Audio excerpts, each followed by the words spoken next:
Wyoming wants to expand definition of child pornography to make it easier to ban LGBTQ plus books.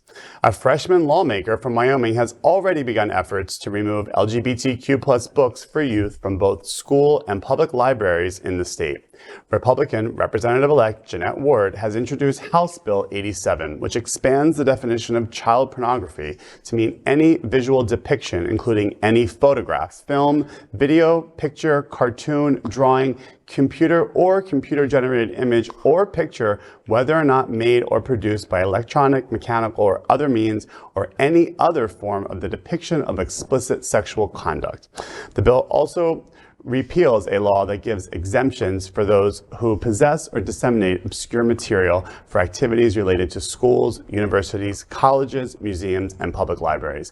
Based on this definition, many books that provide sexual health information to youth would be banned, along with several books that help LGBTQ plus youth learn about their identities.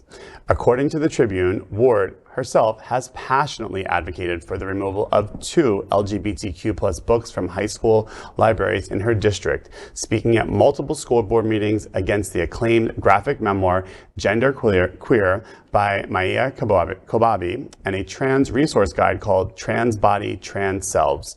Ward also helped members of the anti-LGBTQ plus group Moms for Liberty get elected to the Natrona County School Board.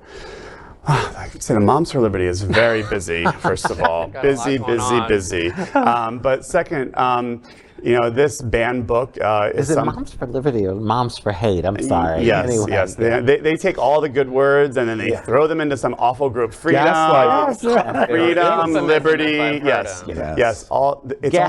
It's only liberty if it's the liberty they like. Yeah. The book thing to me is very concerning. I think again, you think of the books that we have grown up with reading that had controversial things that mean Catcher in the Rye. Right. There's things in there that could be also construed by Christian conservatives. We're asking to take those books off of the, so these are great works of art, first of all, that children need to be exposed to, and we have been and are considered literary, moments that children have to learn in high school. But the second thing is that again, it's just creating the same environment of hate against these LGBTQ children who are in high school. So, they're already, especially in Wyoming, I can only imagine the feeling of isolation. And then they're saying, well, any kind of reference to you has to be eliminated in school. So what does that say to children? It says you should be eliminated. Yes. This freaking tug of war. Right. Yeah. That's what it is. It's like they want to go back 50 years when I was in kindergarten,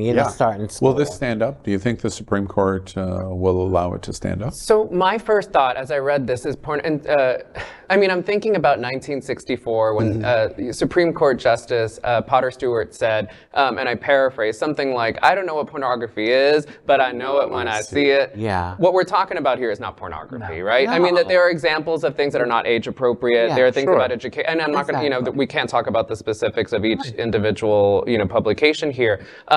But this is a kind of expansive and very capacious idea of essentially just banning LGBTQ material, right? This is stuff that makes people, and the word that gets used time and time again is uncomfortable, right? That is, but whose comfort here are we talking about? Are you talking about, gender affirming? Are you talking about finding a space and community? Are you finding about how many times did I look for books in the library, right, to find a sense of my own self, of my history? And I didn't go to school that long ago, a little bit, but but the Supreme Court has had a kind of tenuous relationship to defining what pornography is and isn't. It's kind of always been pretty ambiguous. I want to ask you again, in terms of the academic history, the historical perspective of this, can you see the Supreme Court sustaining this, that it is not a violation of the First Amendment?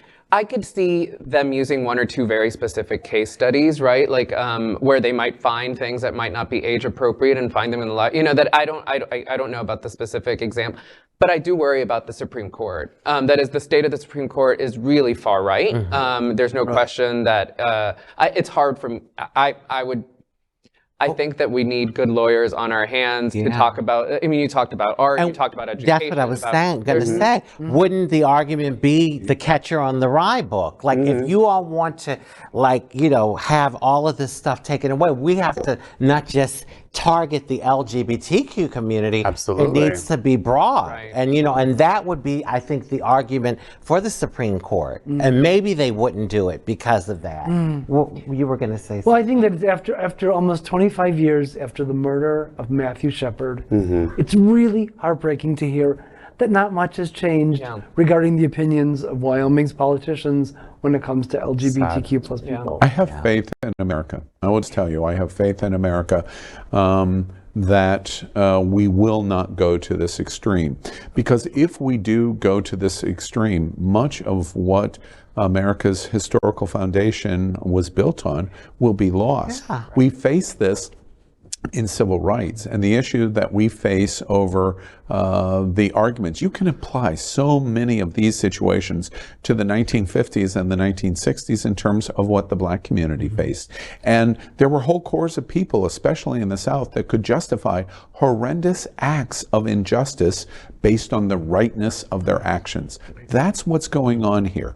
So if our courts are not going to protect us, if the Supreme Court is not going to say the constitutional is triumphant in terms of being able to protect speech, you cannot possibly find ways where I know it when I see it, and this clearly does not meet that standard that the Supreme Court, no matter who appointed them, is not going to come to that conclusion. I just don't see how that's possible. One other thing that for me is interesting.